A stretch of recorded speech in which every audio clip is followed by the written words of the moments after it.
Hi Taurus, welcome and this is your reading. Be open-minded po, hindi halos lahat makaka-resonate. Piliin nyo na lang yung part na energy para sa inyo. Ito lang yung mensahe para sa'yo. Give me the message for Taurus, please.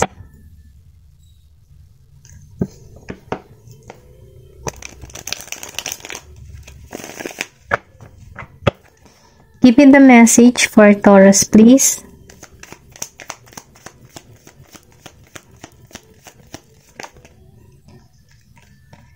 Meron ka ditong Page of Sword. Ayan, Page of Sword. Yan, utal na ako. Pasensya na. The Wheel. Give me the message for Taurus, please. Meron ditong King of Pentacles. Give me the message for Taurus. Ace of Cups. Give me the message for Taurus, please. Meron ditong Four of Pentacles. Give me the message for Taurus.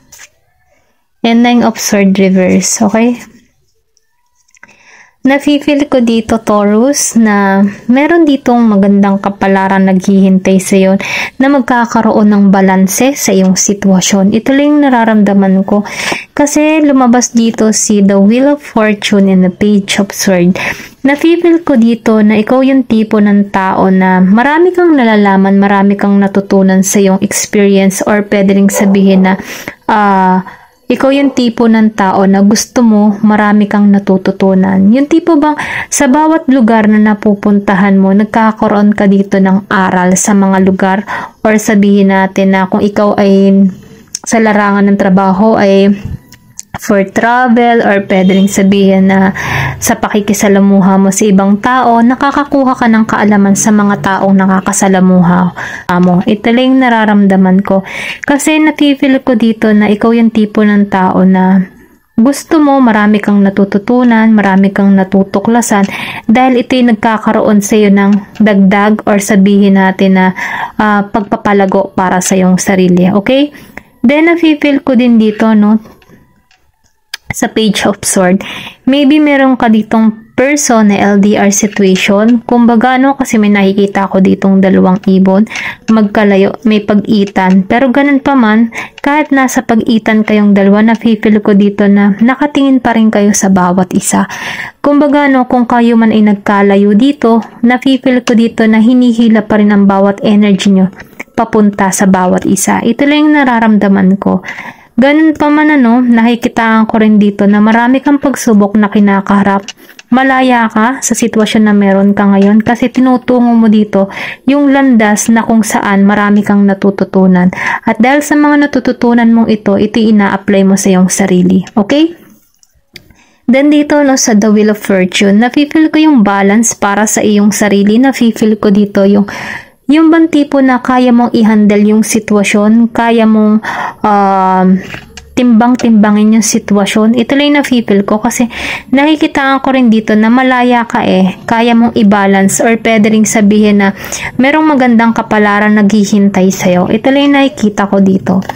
Then dito sa King of Pentacles, then sinabayan dito ni Ace of Cups, nagiging ng malinaw para sa iyo ang lahat. Yung tipo ba na nagkakaroon ka dito ng kaliwanagan, or sabihin natin na sinusunod mo na yung puso mo kung alin landas ang tatahakin mo. Ito lang yung nakikita ko kasi nakikitaan ko rito na yung iba sa inyo, dahil sa karunungan na meron siya, no, na-apply niya to at nagkakaroon ito ng dagdag na sabihin natin dagdag kita, or sabihin natin dagdag karunungan. Then nafe-feel ko dito sa King of Pentacles, hindi halos lahat, yung iba sa inyo dito ay nagiging stable yung sitwasyon na meron siya. Yung tipo ba na masaya siya kung anong tinatahak niya, meron siya, and nakikitaan ko rin dito na nakapag-save na ng pera. Then nafe-feel ko dito kasi meron ditong library. So ibig sabihin, ikaw yung tipo ng tao na mapagtuklas, or marami kang gustong malaman. Okay? Ito lang yung nararamdaman ko. Then, nakikita ko rin dito, mayroon kasi ako nakikita dito na aso. So, ibig sabihin, nagpapahayag ito na ikaw ay yung tipo ng tao na kapag ikaw ay nagkagusto sa isang tao ay loyal ka, okay? Ito lang yung nararamdaman ko. Or pwede rin sabihin, kung ikaw man ay isang binata, loyal ka sa magiging kapareho mo. Or sabihin natin na nagsisearch ka para sa iyo. Ito lang yung nafe-feel ko dito. Kasi kung makikita mo yung aso, malayo kasi yung tingin niya dito. Parang mayroon siyang hinahanap. Ito lang yung nararamdaman ko. Pero ganun pa man kahit nag-iisa siya, nakikita ko siyang masaya siya sa kinalalagyan niya. Okay, ito lang yung nararamdaman ko. Then dito, sa Four of Pentacles, upright, and sinabayan ng Nine of Swords, marami kang kinaharap na problema, marami kang naalisan, okay? Kasi lumabas si Nine of Swords, maybe before nakaranas ka dito na sobrang kapighatian, maraming pagsubok ang kinaharap, pero sa panahon ngayon, nafe-feel ko nakamove on ka na sa sitwasyon. Then, nakikitaan ko rin dito na nakatuon ka dito sa iyong financial, sa iyong pangkabuhayan, sa iyong pagpapalago ng iyong kapirahan. Ito rin nararamdaman ko. Then, yung iba sa inyo, nakakaramdam ako na may pagkakuripot, okay? Kumbaga, ikaw yung tipo ng tao na hindi ka gagasta. Kung hindi mo, yung tipong hindi ka gagasta sa walang kapaki-pakinabang. Kasi nakikita ko dito na ikaw yung tipo ng tao na gusto mo ayos ang lahat. Kumbaga, may pagka-type ka ng good provider para sa iyong pamilya. Ito lang yung nafe-feel ko. Maybe meron kang person na Pisces kasi meron ako nakikita ditong fish. Okay, ito lang yung nafe-feel ko. Meron kang person na Pisces or pwede rin sabihin na meron nagkakagusto sa'yo na Pisces. Ayan. Nakinikip ka. Ito lang yung nararamdaman ko. Pero ganun pa man hindi halos lahat makaresonate. Piliin nyo na lamang. Tingnan pa natin kung ano pa yung mga mensahe para sa'yo.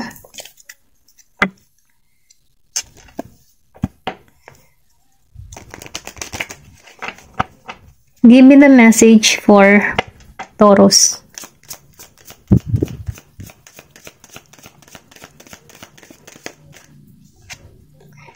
Meron ditong Isis, cast spell, protect, and heal. I feel dito sa Isis, meron dito na maybe meron kang person na Capricorn. Kasi nakikitaan ko dito na merong spell na ginagawa to or pwede rin sabihin na meron kang spell na ginagawa, Pero ganun pa man hindi halos lahat makaresonate. Piliin nyo na lamang kasi meron ako nakikita dito na naka-hidden, nakatago. Meron dito nag-i-spell sa'yo or pwede rin sabihin ikaw yung gumagawa. Depende sa sitwasyon, piliin nyo na lang vice versa. Then, napipil ko din dito na kailangan mong protektahan yung sarili mo kasi meron ditong spell. Then, na nakatago to, nakalihim. Kumbaga, nakikita ko dito sa eyes, sinasabi dito na protektahan mo yung energy mo. Okay? Kumbaga, aray, konting babala lang or sabihin natin, para nang sa ganun, magkaroon ka ng hint sa sitwasyon mo. Ito lang yung nakikita ko. Then, nakikita ko rin dito, na merong healing na nagaganap sa'yo. Hindi halos lahat makaka-resonate sa part na to. Piliin nyo kung alin yung part kayo. Give me more information. Hecate. Ang may feel dito sa Hecate, sinasabi dito, na tanggalan mo na yung past na humihila para sa'yo. Kasi yung past na yun ay hindi na makakabuti para sa'yo. Ito lang yung nararamdaman ko. Kasi kung makikita mo dito yung aso, nakatungo pa rin Kumbaga, nahihirapan ka kung aling direction yung pipiliin mo. Pero ganun pa man, merong right and left. So, ibig sabihin, hindi mo alam kung alin yung tatahakin mo or pwede rin sabihin na nai-involve ka sa dalawang tao na kung saan hindi mo alam kung sino yung pipiliin mo. Pero ganun pa man, sinasabihan ka rito na importante yung pagbabago. Dahil yung pagbabago ay makakatulong para sa iyo. Ganun pa man, sinasabihan ka dito na tanggalan mo na yung past kung ikaw ay nabibigatan or nahihirapan sa sitwasyon. Kailangan mo lang dito yung pagpapalaya. Okay, ito lang nararamdaman ko. Then, kung makikita mo dito, may star and cross. So, sinasabihan ka dito naman ng palataya ka sa Diyos at magtiwala sa kanyang process. Ito lang yung nararamdaman ko. Tingnan pa natin kung ano pa yung mensahe para sa'yo. Give me more information. meron ditong new moon. So, ibig sabihin, ano, pag naalisan mo na yung past, kasi release the past, meron ditong new start na naghihintay sa'yo. Once na naalisan mo na yung masasakit na pangyayari sa buhay mo, kailangan ito ng pagbabago. Kumbaga yung pagbabago na iyon ay magbibigay sa iyo ng panibagong pananaw, panibagong panimula para sa iyong sarili. Ito lang yung nararamdaman ko dito. Tingnan pa natin. Give me more information. Tumalsik to. Freya, you are worthy, you are loved. So, binibigyan ka dito ng sign na ikaw ay mahalaga. Okay? Maybe sa nakaraan hindi mo maramdaman na ikaw ay mahalaga, pero pinauunawa sa iyo dito na ikaw ay mahalaga, ikaw ay importante, ikaw ay pag-ibig. Okay? Ito lang yung nararamdaman ko. Pero ganun pa man maging ka lang positibo dito kasi ginagabayan ka. Maybe meron ka ditong spirit guide na tigre. Okay? Meron tapang at lakas ng loob. Or meron siyang pagpapahalaga sa kanyang sarili. Ito lang yung nakikita ko, or pwede rin sabihin, andito ka na sa stage na to na inaalagaan mo na yung sarili mo. Yung tipong alam mo na yung halaga mo. Okay? Nangangati ang ilong ko. Ano ba yun? Start na ulit tayo. Sino kayo nakaalala sa akin? Okay, start na tayo. Give me more information.